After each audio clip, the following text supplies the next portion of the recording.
안녕하세요. 마이웨이입니다.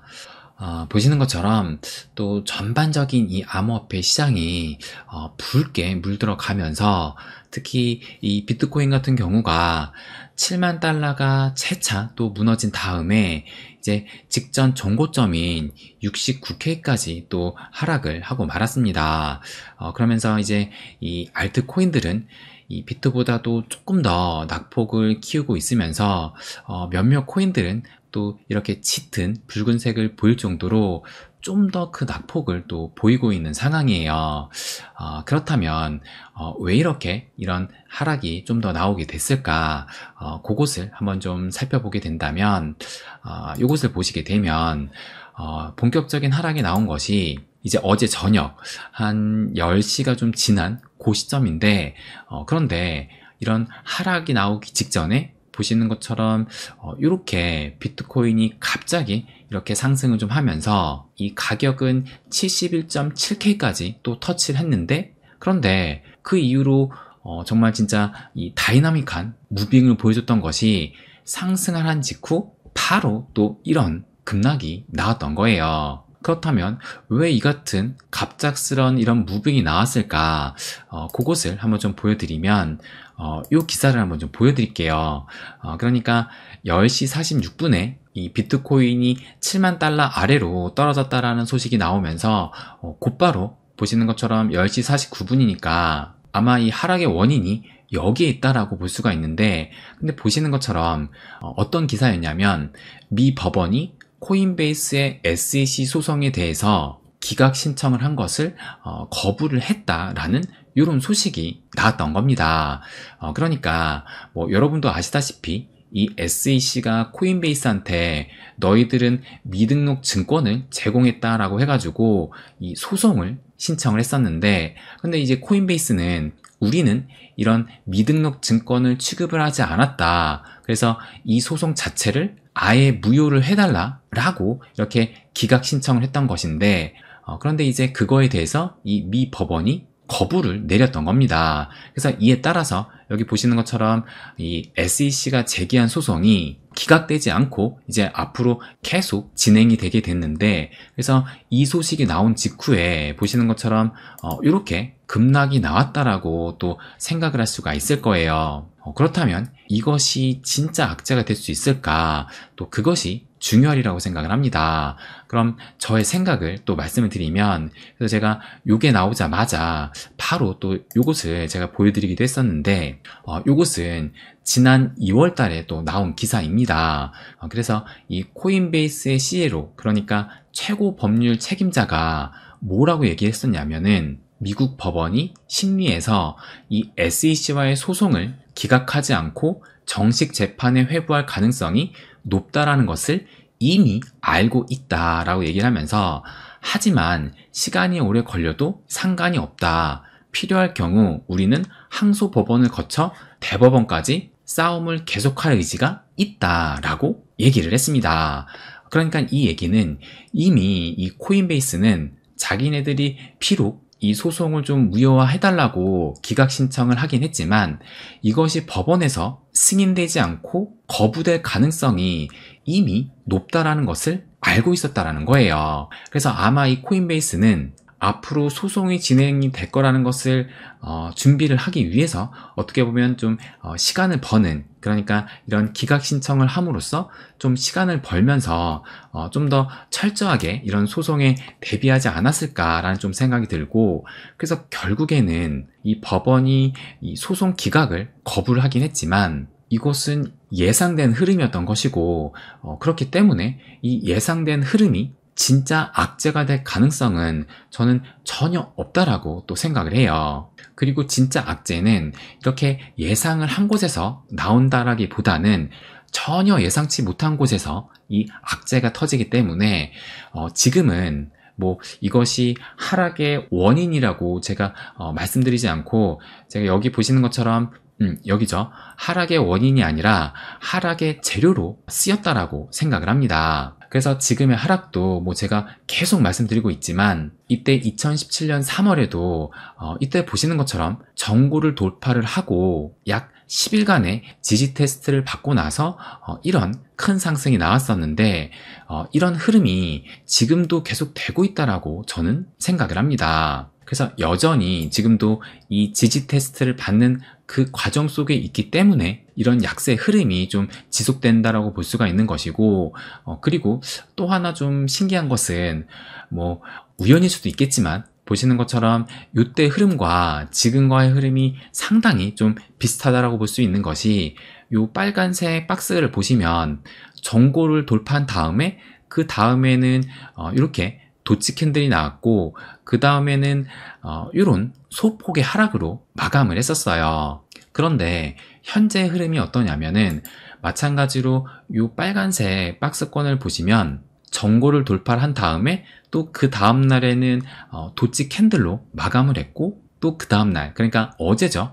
어제도 마찬가지로 큰 폭이 아니라 0.7%니까 소폭의 하락으로 또 마감을 했습니다. 그래서 오늘까지도 지금 하락이 좀 이어지고 있는 건데, 그런데 이때와 비교를 하면 이제 이때 같은 경우도 마찬가지로 소폭의 하락으로 마감을 한 다음에 또 그 다음 날은 그래도 또 양봉 마감을 하기는 했어요. 그래서 뭐 당연히 이때와 똑같이 흐르지는 않겠지만, 뭐 그래도 이 차트라는 것이 인간의 심리가 또 그려놓은 그림으로 생각을 한다라면, 그래도 오늘쯤에는 한 번에 양봉이 나올 때도 됐지 않았나, 그런 예상을 또 할 수 있지 않을까 생각을 합니다. 그래서 어쨌든 뭐 여전히 지금은 이 지지 테스트를 받는 그 구간에 있다라고 볼 수가 있기 때문에, 뭐 현재의 장이 좀 부진한다라고 해가지고 저는 전혀 우려할 상황은 아니다라고 말씀드리고 싶어요. 그래서 단지 좀 시간이 필요할 뿐이지, 또 충분히 이 시간 조정과 가격 조정까지도 나올지도 모르겠지만, 아무튼 이 조정의 기간을 조금 더 받은 이후에는 분명히 또 좋은 흐름이 이어질 수 있다라고 생각을 합니다. 그러면 오늘은 또 우리가 가장 큰 관심을 갖고 있는 코인 중에 하나인 이 리플에 대해서 말씀을 또 한번 드려보려고 해요. 또 최근에 이 장 분위기가 또 안 좋게 흐르다 보니까 결국엔 900원이 다시 무너지고, 또 지금은 870원대로 하락을 했는데, 그런데 이런 움직임에도 리플을 전망하는 그런 분석들은 꽤 긍정적으로 나오고 있다라는 것을 아마 여러분도 꽤 많이 보셨으리라 생각을 합니다. 그런데 제가 볼 때도 어느 정도 긍정적인 부분이 보이는 면이 있어서 그 부분을 한번 좀 보여드리려고 하는데, 이것을 한번 좀 보시면 이것이 XRP BTC 페어를 또 보여주고 있는 차트입니다. 그래서 어제 제가 이더리움 BTC 페어의 이 차트를 보여드리면서 이 이더 같은 경우는 FTX 사태, 그러니까 2022년 11월부터 지금 현재까지 계속 이런 하락 추세를 그리고 있다가 최근의 흐름이 그래도 이 박스권 안에서 움직이고 있는데, 또 그런데 이 박스권 중에서도 하단 부분에 지금은 위치해 있기 때문에, 지금 이제 이 위치에서는 이제는 좀 이런 반등의 움직임이 나올 때가 좀 됐다라고 말씀을 드렸는데, 그런데 이 XRP도 꽤 비슷한 모습이긴 해요. 그래서 이 XRP BTC 페어도 한번 좀 보시게 되면, 이 리플 같은 경우는 보시는 것처럼 이때, 그러니까 작년 7월이죠. 이 법원에서 리플은 증권이 아니다라는 이런 약식 판결이 나온 이후로 보시는 것처럼 이렇게 큰 슈팅이 나오긴 했지만, 그런데 문제는 이때부터 계속 지금 보시는 것처럼 이런 하락 추세를 그리면서 진짜 이 슈팅이 나왔던 이때보다도 현재는 더 많이 하락을 한 모습이에요. 그런데 지금 이 눈에 띄는 것 중에 하나가, 보시는 것처럼 이전에는 그래도 계속 이런 하락의 모습을 보였는데, 그런데 최근에 그 움직임은 제가 이렇게 네모의 박스권을 쳐놓은 것처럼 어떻게 보면 좀 바닥 따지기를 하고 있지 않나, 그런 모습이 또 보이고 있습니다. 그러니까 어느 정도의 하락을 좀 멈추고 여기에서는 좀 슈팅이 나올 자리가 아닌가, 그런 예상을 지금 해볼 수 있는 자리라고 저는 생각을 하는데, 그리고 또 요 박스권 안에서도 지금 그 이더와 마찬가지로 요 박스권 하단에 위치해 있기 때문에 진짜 이제 지금 위치에서는 이 아래보다는 상방으로 움직일 가능성이 좀 더 크지 않을까, 그렇게 또 생각을 합니다.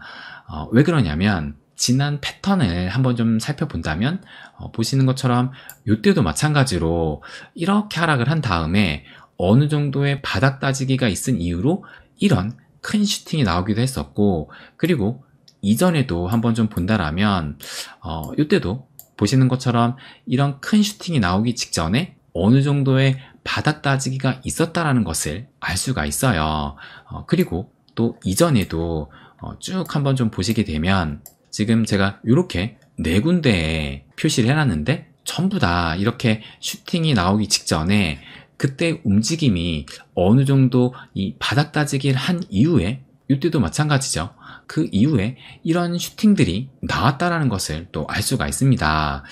그래서 지금 현재 위치도 이렇게 바닥 따지기를 하고 있다라는 것을 볼 때, 뭐 그렇다고 뭐 당장 뭐 오늘 내일 말씀드리는 것은 아니지만 그래도 근시일 안에는 좀 위로 방향을 트는 그런 슈팅이 좀 나올 수도 있지 않을까, 저는 그렇게 또 예상을 하고는 있습니다. 그런데 지금 조금 전에도 보신 것처럼 뭐 다른 코인 대비해서 워낙 지금 리플이 지지부진한 움직임을 또 보이고 있다 보니까 진짜 이 리플을 오랫동안 보유하고 계신 이런 장기 홀더들마저 이제 좀 포기를 하는 그런 모습이 또 보이고 있긴 해요. 그래서 저희 카톡 소통방도 이제는 그냥 포기를 하시겠다라는 그런 분들도 나오기도 하더라고요. 그런데 이런 상황에서 좀 눈에 띄는 그 트윗이 하나 있어가지고 그것을 한번 좀 말씀을 또 드리도록 하겠습니다. 요 분석가인데, 그러니까 이 분석가가 보시는 것처럼 뭐 부동산 투자자이기도 하면서 또 이제 암호화폐 이런 좀 차트 분석을 주로 하는 그런 분석가인 것 같아요. 그런데 뭐라고 얘기를 했냐면, 재밌는 점은 장기 XRP 보유자 모두가 믿음을 잃기 시작하는 반면에 모든 TA 거래자, 그러니까 TA가 테크니컬 어널리시스 해가지고 이 기술적 분석을 또 말하는 거거든요. 그러니까 한마디로 이 차트를 보는 분석가들은 XRP를 사용하고 있다. 그러니까 좀 번역이 이상하게 됐는데 XRP에 주목을 하고 있다라고 얘기를 해요. 그러니까 지금 장기 XRP 홀더들은 모두가 믿음을 잃어서 지금 떨어져 나가고 있는 반면에 이 차트 분석가들은 XRP에 지금 주목을 하고 있다라고 얘기를 하면서 차트가 지금 말을 해주고 있고 본인은 지금 듣고 있다라고 얘기를 합니다. 그러면서 이 트윗도 한번 좀 보시게 되면, 그러면서 뭐라고 얘기를 했냐면 여기서 이 두 개라고 얘기를 했는데, 그러니까 이 두 개가 XRP와 스텔라 루멘까지 얘기를 한 거예요.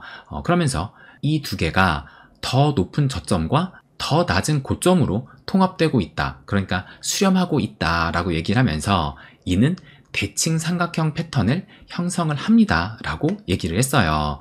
그러니까 이 말이 뭐 우리가 많이 봤던 요 그림이죠. 그러니까 계속 이 저점은 높여가고 있고 또 고점은 계속 낮아지고 있으면서 이런 큰 삼각형의 수렴의 형태로 지금 나아가고 있고 지금 거의 그 끝에 왔다라고 얘기를 하는 겁니다. 그러면서 마저 좀 보시게 되면 이 압축은 팽창으로 이어진다 라고 얘기를 하면서 이 대칭 삼각형 패턴은 내가 본 것 중에 가장 크고 정점이 가까워지고 있습니다 라고 얘기를 해요. 그러니까 그 끝에 가까워지고 있다 라고 얘기를 하면서 그러면 이분이 보는 목표가는 얼마냐, 요것을 한번 좀 보시게 되면 이 차트를 첨부를 하면서 보시는 것처럼 10에서 13달러 정도를 목표로 합니다 라고 얘기를 해요. 그래서 이 차트를 한번 좀 보여드리면 지금 이런 상승 채널 속에서 움직이고 있으면서 이렇게 또 삼각 수렴을 해서 지금 거의 그 끝에 있으면서 지금 현 위치에서 보시는 것처럼 이렇게 요 비슷한 높이로 상승을 한다라면 한 10달러에서 한 13달러까지 이런 상승을 좀 기대해 볼 수 있지 않을까. 지금 요 분석가는 이런 예상을 또 하고 있는 거예요. 그렇다면 또 중요한 것은 언제 이런 움직임이 나올까? 또 우리는 그것이 궁금해지잖아요.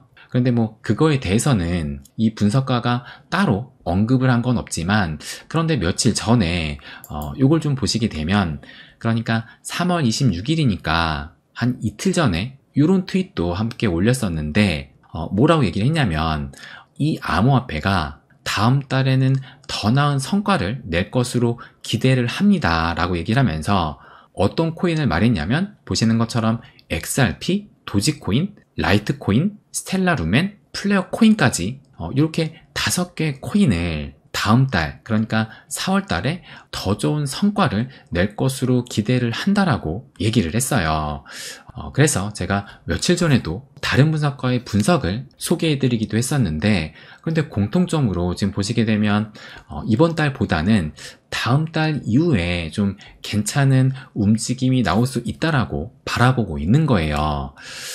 그렇다면 과연 진짜 다음 달에 그런 좀 괜찮은 움직임이 나올 수 있을까 또 생각을 해봤을 때 이것을 좀 보여드리면, 이틀 전이었어요. 또 마찬가지로 이 소송 관련해서 소식이 나왔었는데, 이 SEC가 법원에다가 이 리플이 내야 될 벌금을 무려 20억 달러나 내야 된다라고 요청을 했습니다. 그러니까 정말 터무니없는 이런 금액을 요청을 한 것인데, 그러면서 또 법원에다가 이제 최종 판결을 내달라고 요청까지 한 상황이기도 합니다. 그렇다면 이제는 이 법원에서 최종 판결 관련해서, 그러니까 이 최종 판결은 아무래도 법원에서 적정 벌금이 얼마다라고 얘기를 할 것 같은데, 아무튼 이 법원 판결에 의해서 좀 리플에 유리한 판결이 나오게 됨으로써 요것이 리플이 상승을 하는데 하나의 방아쇠 역할을 하지 않을까, 저는 그런 예상을 또 하고 있긴 합니다.